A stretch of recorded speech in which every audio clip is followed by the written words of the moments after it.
Está Nicolás Trota. Nicolás, ¿cómo estás? Buenas noches.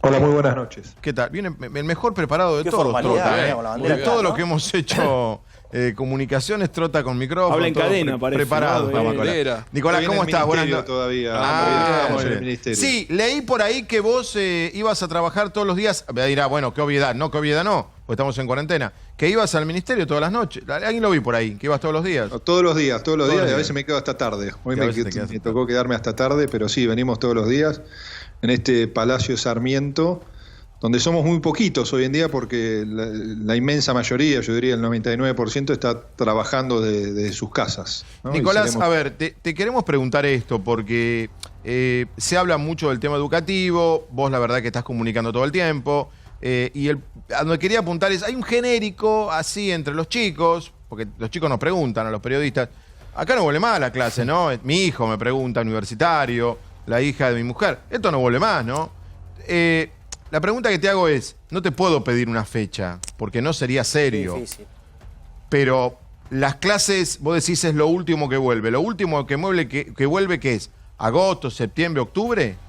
No, bueno, primero una pequeña aclaración. Dale. Estamos teniendo clases a la distancia. Sí, ¿no? Que sí, es todo un virtuales, ya desafío. sé, sí. ¿Cuándo volvemos a la escuela? ¿No? Porque uno ve Claro. el enorme compromiso de los maestros y las maestras, de las familias, ¿no? Y por supuesto de los estudiantes. Le podemos llevar una certeza a las familias argentinas. Vamos a volver a las aulas cuando no haya ningún riesgo para la salud, ni de los chicos, ni de los adolescentes, ni de los docentes, ni de las familias. ¿Cuándo? No lo sabemos porque no lo sabe el mundo, Fabián. Digo, países que vienen transitando con antelación el impacto de la pandemia todavía no han vuelto a la escuela, ¿no? Y tampoco tienen la certeza. Yo he tenido videoconferencias con los ministros de Francia, de Italia, de España, mañana tengo con la ministra de Suecia, para ver qué están haciendo cada uno de los países europeos, y también hemos mantenido varias reuniones con los ministros de nuestra región, de Uruguay, de México, Colombia, Paraguay, Perú, y hay más incertidumbre en cuanto a los plazos que certezas. Bueno, supongamos que, y coincidiendo con vos, hasta que no haya seguridad, los chicos no tienen que volver. Eso está fuera de debate al aula. Ahora, supongamos que no pueden volver hasta octubre. Argentina comenzó el año lectivo en marzo, febrero en algunos casos. Sí. Muy poco de clase hubo. ¿Qué pasa con el año lectivo 2020? No, el año no se pierde, ¿no? Porque estamos en una situación inédita en la historia educativa moderna de nuestro país, que es, no estamos yendo a la escuela, no estamos de vacaciones, estamos aprendiendo desde el hogar. No, en una Argentina atravesada por la desigualdad, ¿no? Que también es un dato objetivo. Esa desigualdad que no solo se manifiesta desde lo socioeconómico, sino también del acceso a la tecnología y el capital educativo, ¿no? La trayectoria educativa de los adultos para poder acompañar a los más pequeños de la casa, no solo a organizarse, sino muchas veces a fortalecer ese vínculo con el maestro a la distancia. El año no se pierde, lo que sí demanda, y estamos trabajando en eso, un profundo consenso del camino que tenemos que recorrer para reorganizar, intensificar, garantizar los saberes en todos los niveles de nuestra educación obligatoria, y tenemos que ver eso, la trayectoria. La vida escolar no es este 2020, son los 14 años de educación obligatoria, de la sala de 4 hasta que se termina el secundario. Vamos a tener que poner el foco, sin lugar a dudas, en un escenario como estás planteando, que yo no creo que sea ese, tenemos la expectativa de que se pueda volver mucho antes a la escuela, en fortalecer la trayectoria de los que están terminando el nivel, principalmente la escuela secundaria, ya sea quinto o sexto año según la jurisdicción, para que puedan tener un cierre de la educación obligatoria y proyectarse, sí, aquellos que así lo decidan, a la educación superior el año próximo. O sea, para que se entienda, Claro. el que está en tercer grado va a pasar a cuarto. Claro, pero No el lo cuarto pierde. tendrá alguna recuperación de, No lo entiendo yo por pierde. lo que dice el ministro, de conocimiento. Está, el año no se pierde, está en el Claro. grafo, el año no se Pero por pierde. eso es importante No, porque lo- ¿sabés por qué te pregunto esto, Nicolás? Hay muchos chicos angustiados. Sí, familia. Pero Sí, sobre debe- todo te- lo que te dijo deben llegar recién el ministro me consultas. parece importante de los últimos años, porque quizás es lo más crítico, ¿no? El que tenía que pasar de la primaria a la secundaria, el que tenía que terminar la secundaria para empezar una nueva etapa, que ahí sí uno podría tener duda porque no hay un año subsiguiente para recuperar contenidos. Está diciendo usted, ministro, que en esos casos hay continuidad, o sea, se termina el ciclo sin riesgo, ¿verdad? Claro. No, por supuesto, ahí tenemos que construir consensos con las provincias, ¿no? Con las 24 jurisdicciones educativas, con las organizaciones sindicales docentes, con ambos dialogamos cotidianamente, también con las principales referencias educativas de nuestro país. Es una situación inédita, ¿no? Y una situación inédita también demanda, ¿no?, la creatividad, la búsqueda de nuevos caminos, ¿no? Y ahí para llevarle tranquilidad también a las familias. Es un momento de angustia para todos y para todas. No solo la angustia frente a la pandemia, ¿no?, sino también la angustia frente a la realidad económica, a los miedos que emergen a partir de esta situación. Por eso yo siempre repito que más importante inclusive que aprender hoy es acompañar a los más pequeños en nuestros hogares. El rol de los adultos, de poder comprenderlos. Muchas veces en estos días tan complejos que estamos juntos, amontonados en nuestros hogares, ¿no?, tener esa palabra de escucha, de acompañamiento constante, porque también es un momento muy difícil para ellos, cuya rutina se vio modificada abruptamente. No ir a la escuela, no ver a los abuelos, no poder ver a los compañeros. Y ahí hay que estar.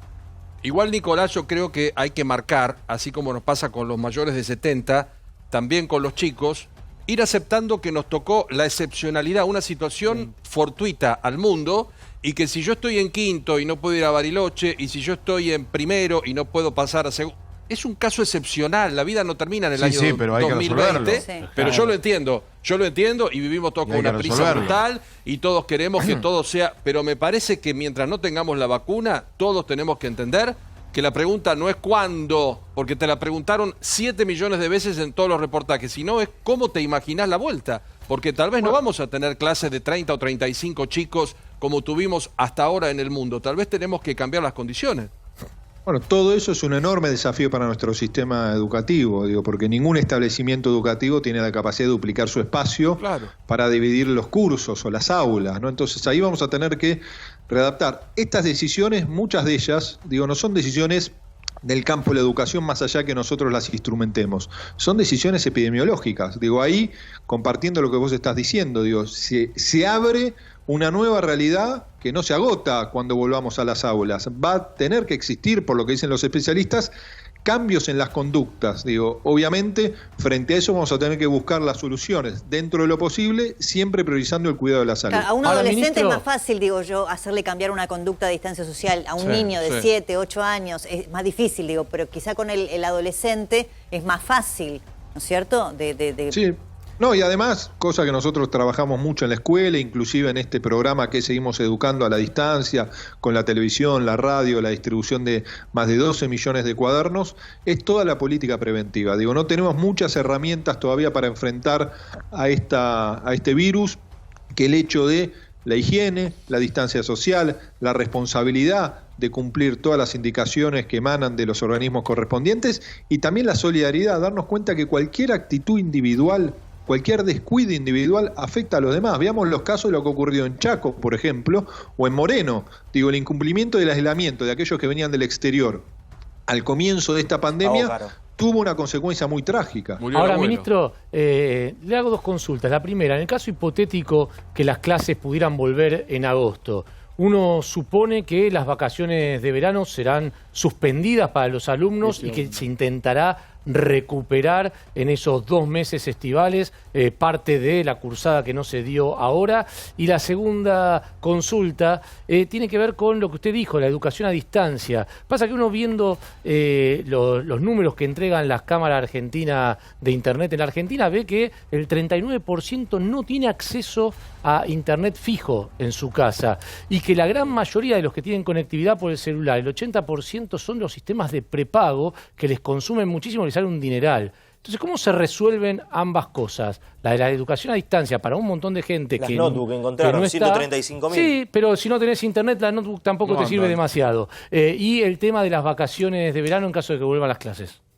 Bueno, primero, no es una decisión de este ministro que va a ocurrir con las vacaciones, porque también va a ser fruto del consenso. Pero yo estoy convencido que, superado este momento de enorme angustia, de toda la sociedad, vamos a necesitar un respiro. Vamos a necesitar la capacidad de recomponernos, de empezar a encontrarnos inclusive con nuestros propios afectos, nuestras familias, cuestión que hoy no podemos hacer en el marco de esta cuarentena. ¿Qué quiero decir con esto? Que tan importante como aprender es tener ese respiro. Son cuestiones que tenemos que discutir. También nuestra economía va a necesitar, ¿no? Y nuestro sector turístico, en un momento donde no va a haber turismo en el contexto internacional y va a ser todo turismo doméstico, según dicen los especialistas, también un empujón, ¿no? ¿Qué quiero decir con esto? Veamos lo que son los 14 años. O sea, Nicolás, en caso de que yo sé de vuelta, preguntar fechas no corresponde, pero la idea sería respetar los cronogramas de las vacaciones de invierno y de verano.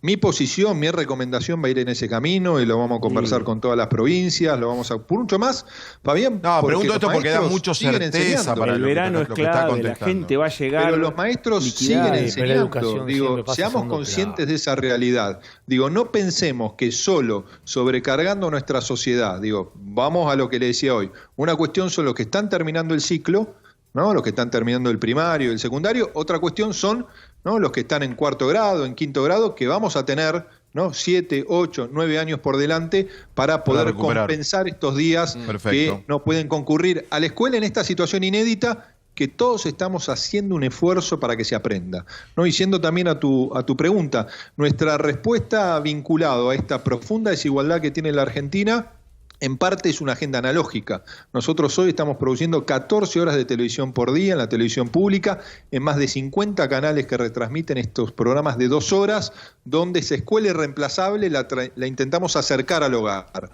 ¿no? Con conductores, maestros, maestras, para que generen esa gimnasia y un orden todos los días. 7 horas de radio, más de 100 radios de todo el país, principalmente para llegar a la ruralidad donde no hay conexión. Donde no hay conectividad. Y por último, nuestro portal, como los portales de las universidades, y estamos avanzando y ojalá que esta semana lo podamos lograr a partir de las gestiones que hacemos con el ENACOM ante las 3 empresas de telefonía celular. Digo, nuestro portal hoy en día se navega gratuitamente. Por más que tengas una tarjeta prepaga, no te cuesta nada. Consumir datos a partir del uso del celular. Eso no es garantía tampoco, pero porque es tenemos algo, hogares que tienen 4 o 5 hijos y tienen un solo celular, por ejemplo.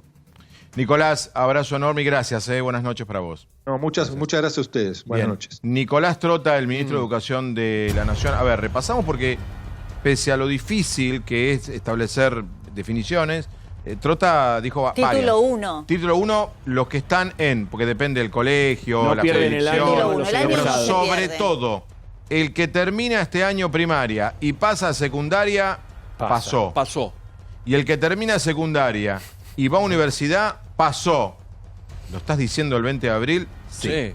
Bueno. 2. Se respeta. Pasó siempre y cuando apruebe los contenidos que tiene que aprobar. No es que le van a firmar, che, ya está. Vamos, no es que ya te suspenden, ya te hacen perder el año. ¿Qué estoy diciendo? Claro. Que la angustia cuál es de un chico que tiene 15, 16 o 17, está en 5º o 6º año y dice, estoy en mi casa, formal que estudio virtual, ¿qué? ¿Voy a tener que estudiar de vuelta a la mitad del año 2021? No. En tanto, como dice Débora, habrá algunas pruebas, sí, quiero pensar que sí. El año que viene va a ir a la universidad y el que está en el último año, según el colegio que corresponde y la jurisdicción de primaria, va a arrancar la secundaria. Esto es todo muy pronto. Acabamos de escuchar al ministro. Sí, no, pero pero voy a decir, voy a esto, lo estamos razonando, podemos discutirlo, debatirlo. Por ahí a Gustavo le gusta menos, a Débora le gusta más, los que tenemos hijos, los que tienen hijos más jóvenes. No estamos preparados para esto, no sabemos, es algo que nunca sucedió. Es no sabemos si está bien, no sabemos cuánto más va a durar. Sí, pero es un tema, vos sabés. ¿Sabés por qué no queríamos tocar? No, pero digo, ¿sabés por qué queríamos tocar esto? El tema con Nicolás, con Trota, porque notamos que los medios no hablamos tanto del tema y en los chicos y en los papás hay cierta preocupación. Sí, obvio, pero no sabemos si va a durar hasta junio, julio, septiembre, pero octubre. Lo que él dijo es que la idea, porque se está trabajando sobre ideas que también se está trabajando en el hemisferio norte, donde la idea es que no se pierda el año, que era la gran angustia de muchos chicos y de muchos padres. Pero perdón, chicos, no se pierde el año. Hemos vivido en la Argentina, de todos los gobiernos sin pandemia, años 30 días de paro. 30 días de paro. 30 días de paro y 3 meses de clase. Entonces no nos agarremos ahora. Sin nada. ¿Qué? ¿Cómo hacemos? Nos vamos de acá. Vamos a tratar de sortearlo. De aquí nos vamos a Londres. Tenemos de todo en el programa de hoy. En Londres está Delfina Mocorrea. Delfina, ¿cómo te va? Buenas noches. Hola, buenas noches, chicos. ¿Cómo está todo ahí? Bueno, miren, hoy hubieron notas negativas. Se registraron 449 muertes en las últimas 24 horas. Es el número más bajo en las últimas 2 semanas. pero bueno, el total de muertes llegó a 16.500 y la cantidad total de infectados está en 125.000. A pesar que seguimos acá en cuarentena hasta el 7 de mayo obligatoria, el 7 de mayo se va a volver a rever, pero bueno, Boris Johnson dice que todavía no se puede considerar una salida por miedo a que venga una segunda ola de brote y que se tenga que volver a cerrar el país. O sea, no tomar medidas a las apuradas. Espera, Delfina, para ahí, porque dijiste algo muy importante. Dijiste la segunda ola, porque hoy era el título del diario The Times, era la segunda ola. Acá no lo tenemos tan claro lo de la segunda ola, pero parece que en Inglaterra sí. Contanos cuándo, cómo, qué segunda ola en Inglaterra. ¿Cuál es la idea? A ver, el temor está en relajar las medidas, empezar a liberar la cuarentena y que vuelva a haber otra ola de infectados, que la gente vuelva a tomar su vida cotidiana y se vuelva a infectar y vuelva a haber otro pico del cual el sistema de salud no pueda manejar. Entonces se habla de ola cuando se habla de pico de infección, entonces que por supuesto si la cuarentena sigue estricta y seguimos tomando las medidas como venimos tomándolas en las últimas 4 semanas, hay menos contacto de gente a gente. De hecho, hubo un estudio hace unas semanas que pronosticaba que en el Reino Unido iban a haber en total entre 5 y 6 olas nuevas en las cuales se iba a tener que iniciar cuarentena, y debido a esto desde el gobierno se anunció que se iba a designar a un equipo de científicos que estudiaran para una vacuna para poder evitar estas nuevas 5 o 6 olas a futuro. O sea, para luchar contra lo que acá le llaman el amigo invisible, que es el coronavirus, en vez de empezar la idea desde el gobierno era, bueno, invertamos en un equipo de médicos que puedan desarrollar una vacuna para no tener que cerrar 5 o 6 veces más el país de acá a un futuro. Hoy se despertó, mucha expectativa con el tema de la posibilidad de Oxford de una vacuna, pero muchos infectólogos sostienen que vos podés adelantar los tiempos burocráticos, pero lo que no podés adelantar son los tiempos de testear, probar que una vacuna sea efectiva. No es que encontramos supuestamente la vacuna hoy y en 10 días está a la venta. Puertas adentro, allí, ¿se tomó con tanta importancia lo de Oxford también? Porque aquí en Argentina impactó fuerte. Bueno, sí, de hecho, la semana pasada hubo una conferencia de prensa la semana pasada que lo único que se habló fue de esta vacuna. Ya hoy las aguas calmaron con respecto a las noticias de la vacuna en los medios, pero lo que sí es interesante acerca de la vacuna de Oxford, de la que se está hablando y que resonó tanto en los medios, es que